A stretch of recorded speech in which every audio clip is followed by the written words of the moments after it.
Welcome back to lesson 14 of 5-minute Wing Chun. We're going to look at more the circle of combat today and how we maintain a circle of combat and how we create an outer circle and bring people to the inner circle of combat.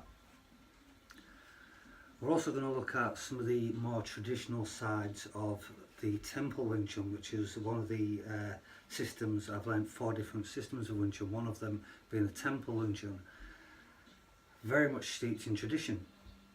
So like I said, what we're going to just look at is some of those traditional movements and how they become contractions and expansions for us in Wing Chun.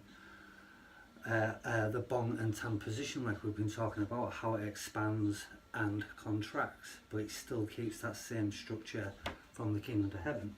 So first one we're going to look at is Pak Da Punch Punch. Okay, so like I said before, from the muzzle out, check your position, making sure the elbows in line with the hip, and then Pak, you can see working down the angle of 45. This is what makes the redirection. Okay, not me turning like this to create a gap, but the angle of the Pak, which is should be a 45-degree angle, wrist being on the center line, as you can see from my zip, with the punch. Okay, and from the Pak, 1, 2, back down. Okay, and I can go the other side. You can see angle for the Pak, punch, punch, punch. Okay, same thing with the Tan Da. So I drop down once again, making sure I'm on the right angle, checking myself for the elbow.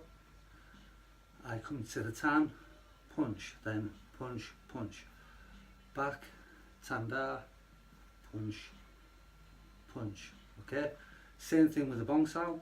Okay, I can actually roll into the Bong Sau here, punch, punch, Bong Sau, punch, punch, Bong Sau, punch, punch, Bong Sau, punch, punch. So when you're actually rolling with the ball here, each time I create a block with the strike, I'm following up, capitalizing on the entry. This would be seen as keeping somebody at an entry point. All of these are entry shots, gets me into the fight. Okay, same thing with Kwun Sau here. So if I'm in close, Kwun, punch, punch, back, Kwun, punch, punch, back. Okay, Kwun, punch, punch, Kwun, punch, punch. You see, I can keep it fluid, making it more combative. Like I said, this is now the outer circle of combat, keeping the entry point into the fight. Okay, but making a very efficient entry and always being ferocious, just like an animal would be when it went to attack.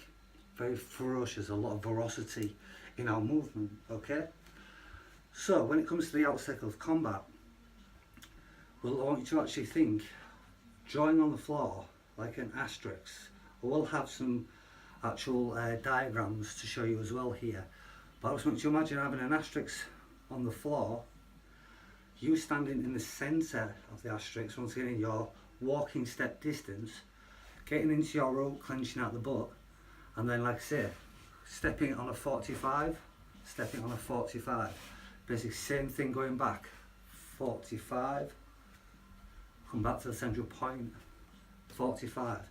I can step then just straight back on this line here, back to 45. I can step forward on this line. I can do the same with my right and step back with my right. Okay, so that's the footwork I want you to look at. Stepping in, rolling with the ball, 45, 45, adding in, you can see coming back to the central point, Kwuning 45, or Pooning, depends which one you want to look at here, but trying all the different footwork that we've got, using an asterisk kind of position all the time, keeping 45 degrees, coming back, coming forward, doing the same with the left and the right. Okay, so that'll be lesson 14. I'll be coming back for lesson 15. We'll be discussing more on the outer circle of combat.